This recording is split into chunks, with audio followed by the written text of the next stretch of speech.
Chinese Coast Guard takes up axes and knives like pirates in the South China Sea. Meanwhile, they're targeting citizens of Australia.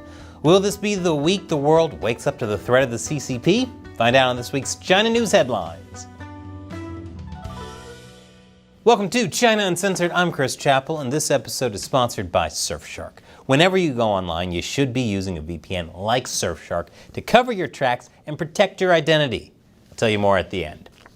China is suffering from floods and heat waves. Tens of thousands in the south of China are evacuating amidst flooding and heavy rains. So far, one person has died in the floods. Guangxi and Fujian have been particularly hit hard by the rainstorms and flooding. Meanwhile, the north isn't getting enough water, and there's record-breaking heat. The capital is not alone in experiencing this sweltering heat. Soaring temperatures have struck all over the country's north, from the eastern province of Shandong to Xinjiang in the far west, breaking national records for the usual temperature at this time of year.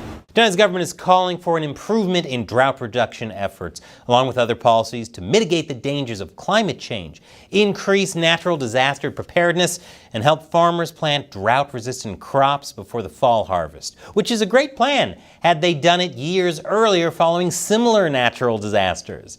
But back then, the government was all, looting and polluting is the way. As Shakespeare said, what's in a name? Oh, sorry, did I say Shakespeare? I meant Xi Jinping. Because China has decided to tastefully rename 630 Uyghur villages. I say we should give the CCP a taste of their own medicine, and the international community should officially rename them the criminal crybaby Pooh Bears. A report from Human Rights Watch said the move is systematic and aims to remove references to Islam or the history and culture of Uyghurs. The new names, on the other hand, are meant to reflect the ideology of the Chinese Communist Party.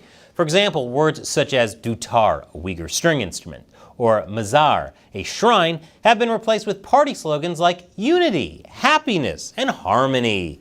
Because nothing says harmony like cultural genocide. This would be like Germany in 1944 calling Jewish ghettos giggle factories, and we know they didn't use laughing gas.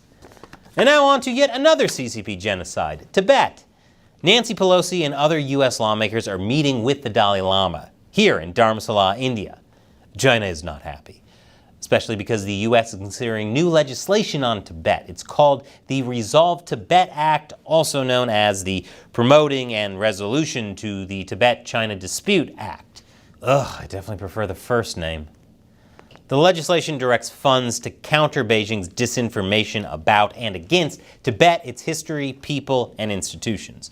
The bill also calls for resumed negotiations concerning Tibet's status between CCP officials and the Dalai Lama. Negotiations like that haven't happened since 2010. That was 3 Batmans ago. Obviously, the CCP won't do any of this, but the U.S. can take steps of its own through the bill to fund directives combating Chinese disinformation on Tibet and making it clear that the official U.S. policy on the matter is that the Tibet question remains unresolved. And that is just a taste of the kind of disinformation countering on Tibet China Uncensored is capable of. So please, whoever decides how to dole out that money, consider supporting the show. The G7 wrapped up its summit in Italy earlier this week, and remarkably, they actually had some tough words for China.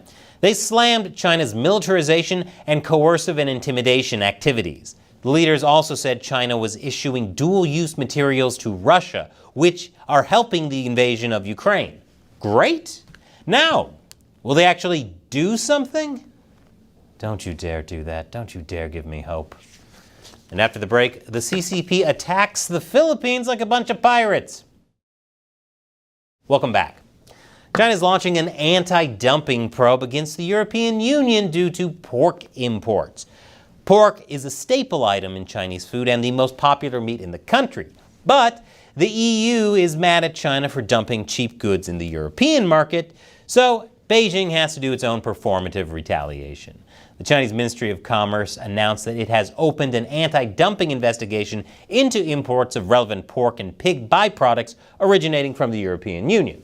And it just so happens to have happened right after the EU slapped additional tariffs on imports of Chinese electric vehicles. Go figure.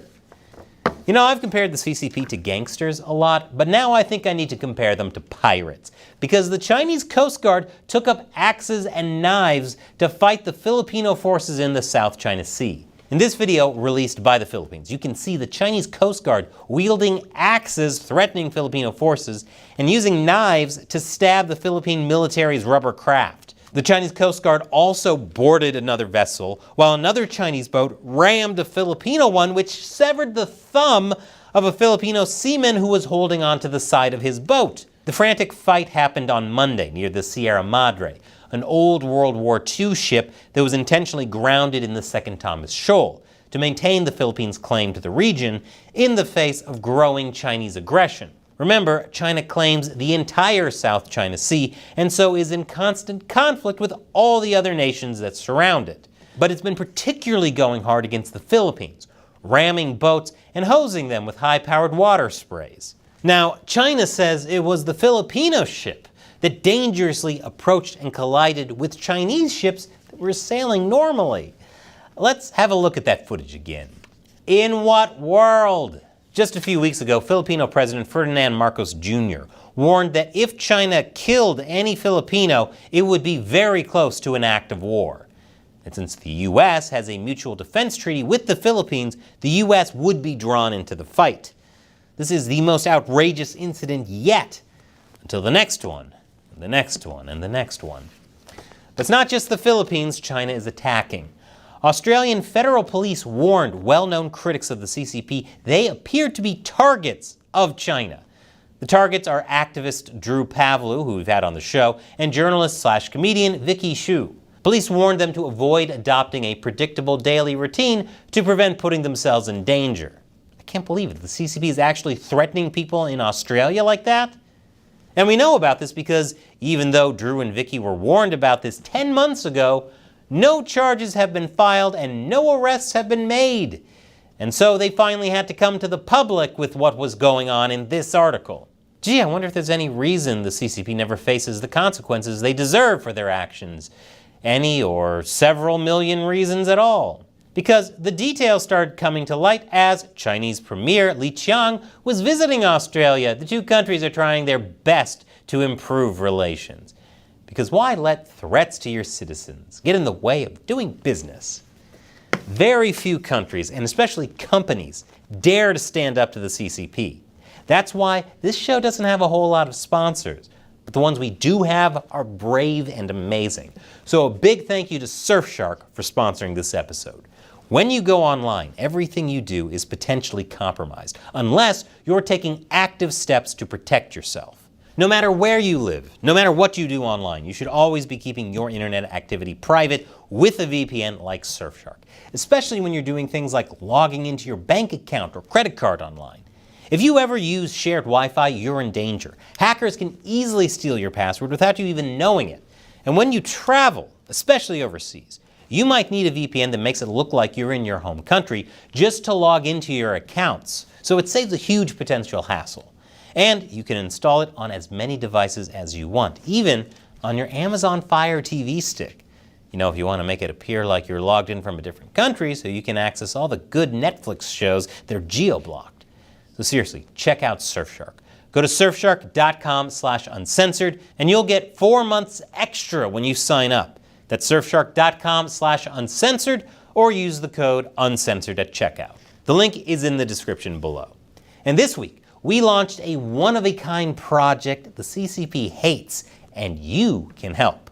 To commemorate the 5th anniversary of the Hong Kong protests, visit hkleninwall.com and leave your message on the wall to support Hong Kongers or just to anger the CCP. Link is below. And if you're in China, use Surfshark when you leave your message. Once again, I'm Chris Chappell. See you next time.